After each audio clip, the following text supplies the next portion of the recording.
Então nós vamos, neste momento, trazer a nossa palavra hoje sobre o profeta Malaquias. Nós já estamos completando nesses estudos os profetas menores. E nós demos como título para esta mensagem Malaquias, mensageiro do Senhor. Os textos bíblicos que nós vamos ler, os irmãos têm no boletim aí, Malaquias capítulo 1, versos 1 e verso 2. Peso da palavra do Senhor contra Israel, pelo ministério de Malaquias. Eu vos amei, diz o Senhor, mas vós dizeis, em que nos amaste? Não foi Esaú, irmão de Jacó? Disse o Senhor, todavia amei a Jacó. Malaquias 1, verso 11. Mas desde o nascente do sol até o poente será grande o meu nome, e em todo lugar se oferecerá ao meu nome incenso e uma oblação pura, porque o meu nome será grande entre as nações, diz o Senhor dos Exércitos. Malaquias, capítulo 3, verso 8. Roubará o homem a Deus? Todavia vós me roubais e dizeis, em que te roubamos? Nos dízimos e nas ofertas alçadas. Malaquias 3, 10. Trazei todos os dízimos à casa do tesouro, para que haja mantimento na minha casa, e depois fazei prova de mim, diz o Senhor dos Exércitos. Se eu não vos abrir as janelas do céu, e não derramar sobre vós uma bênção tal, que dela vos advenha a maior abastança. Com base nestes versículos e na epístola, na palavra do profeta Malaquias, nós vamos então fazer esse estudo desse profeta do Senhor, que foi chamado por ser mensageiro do Senhor. Malaquias foi o último dos profetas do Velho Testamento. É autor do livro que recebe o seu nome e deve ser escrito, segundo alguns estudiosos, no ano 397 a.C. O profeta Malaquias condena os mesmos pecados que Esdras e Neemias. Por esta razão, o seu livro deve ser datado não de 397 a.C., mas provavelmente cerca do ano 430 a.C. Malaquias foi um profeta canônico, o último dos profetas menores e do Velho Testamento. Seu livro se compõe de 4 capítulos e a matéria de sua profecia envolve o procedimento justo e o perverso do homem. Aqui nós temos a palavra canônico, profeta canônico. O que é que significa dizer isto? Profeta canônico. É aquele que faz parte do cânon do Velho Testamento. Nós temos sempre a indicação do cânon do Velho Testamento e do cânon do Novo Testamento. Os que não são livros canônicos são apócrifos. Em algumas Bíblias de algumas igrejas cristãs, esses livros apócrifos aparecem também.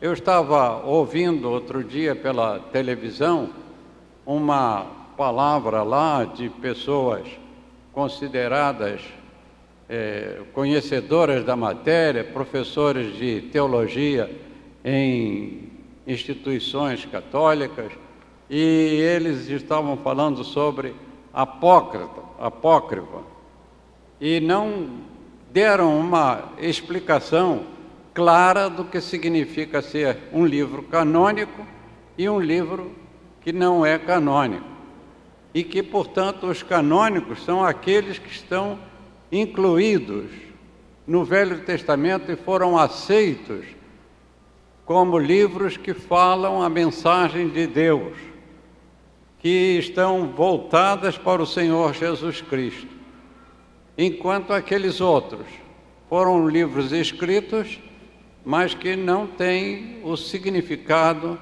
de livro canônico.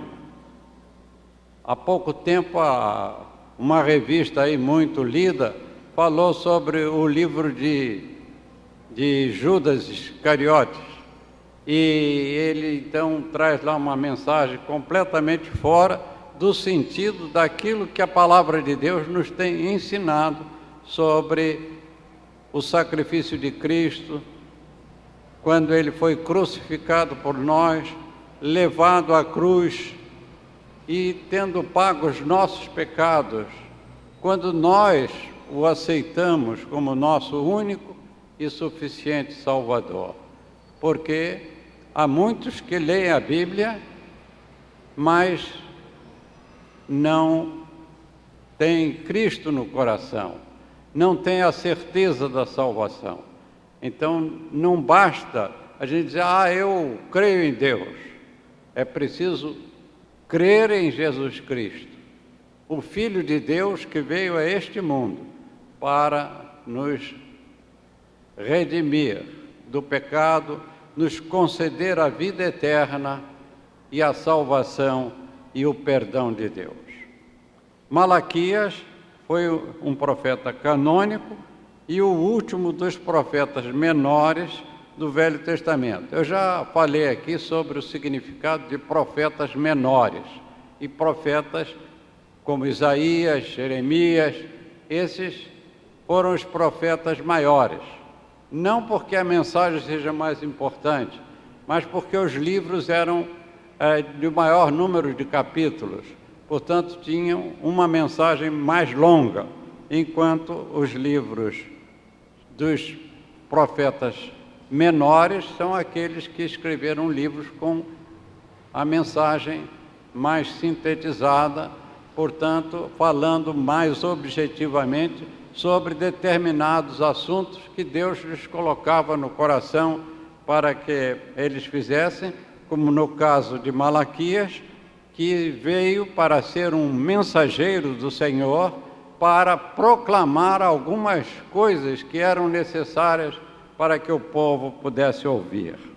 O propósito dos profetas, tanto na sua aplicação imediata como na futura, revela o conhecimento da verdade, conhecimento convenientemente ao bem de cada geração. É importante darmos ouvidos aos ensinos que Deus, pelas profecias, tem revelado e dado às criaturas conhecimento da sua vontade, porquanto isto nos afirmou o profeta Malaquias, conforme está dito no seu livro, no capítulo 3, verso 1. Nada se conhece do profeta Malaquias, senão o que ele mesmo registrou no seu livro. Sua profecia fala do amor de Deus para com Israel, ao ter escolhido a Jacó em lugar de Esaú. Os sacerdotes e o povo não reconheceram devidamente ao Senhor em virtude de se terem afastado das normas estabelecidas por Deus para as funções sacerdotais. Como os irmãos sabem, os profetas traziam a palavra de Deus para os homens. E os sacerdotes, eles levavam a mensagem dos homens para Deus na sua palavra. E neste caso, nós podemos ver que esses sacerdotes, se afastaram das normas estabelecidas por Deus para as suas próprias funções, bem como o povo confirmava o seu comportamento e proceder à santificação do Senhor, praticando atos de violência. Deus não quer homens violentos, e a santificação é a qualificação dos servos de Deus. Nós temos a expressão dita: sede santos, como eu sou santo, diz o Senhor. Então, o crente deve ter uma vida santificada e não uma vida cheia de violência, de coisas que desagradam a Deus.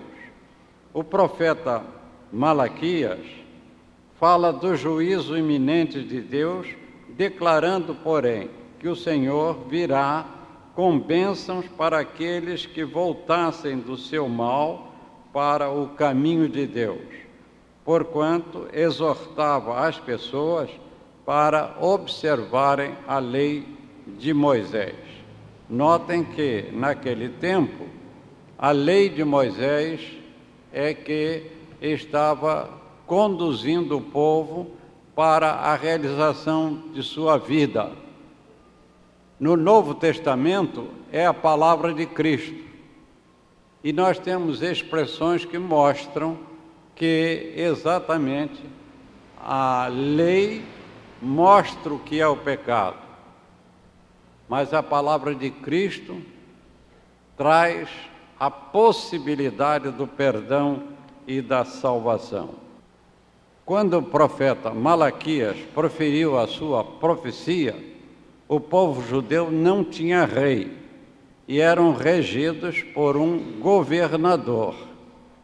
O templo que Zorobabel havia levantado estava de pé, porém prejudicado no tempo do cativeiro da Babilônia, tornando necessária a reconstrução do templo e das fortificações da cidade, em virtude das manifestações de uma nova vida religiosa depois da vinda do cativeiro da Babilônia.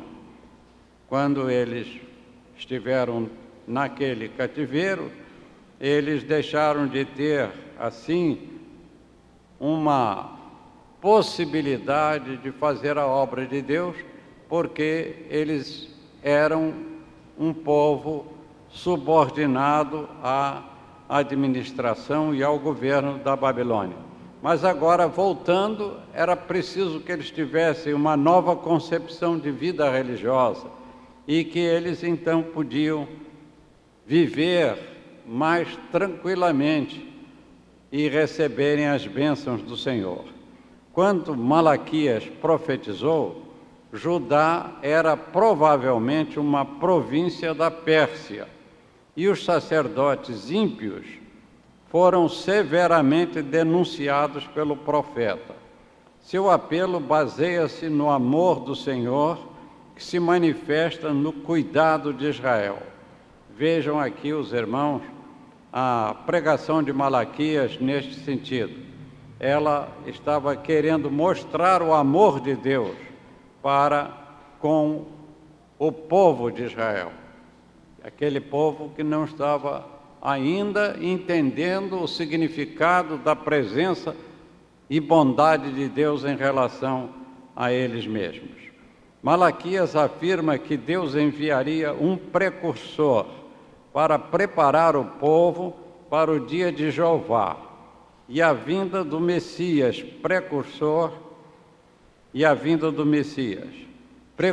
a quem chamou de Elias, profeta que converteria o coração dos pais aos filhos e o coração dos filhos a seus pais, Aqui é bom que a gente observe que, às vezes, os espíritas aproveitam essa oportunidade para dizer que João Batista era Elias, que estava voltando à Terra para realizar aquele programa. O nome Elias aqui é um símbolo daquele grande servo de Deus do passado e que, portanto, não seria exatamente o nome, a pessoa que viria, mas seria um homem como Elias, que iria realizar esta obra. E foi então João Batista. João Batista não era a reencarnação de Elias, ele era um homem como todos os outros homens, nascido e vivendo para realizar a obra que o Senhor Deus tinha para ele, fazendo dele o seu último profeta. Malaquias, então, deu esta palavra, que converteria o coração dos pais aos filhos e o coração dos filhos a seus pais. Hoje nós estamos vendo que há uma situação um tanto complicada nesse relacionamento de pais e filhos e de filhos e pais. Nós estamos vendo tantos crimes, tantas coisas que a televisão está nos mostrando todos os dias, de situações que não correspondem a este programa de Deus.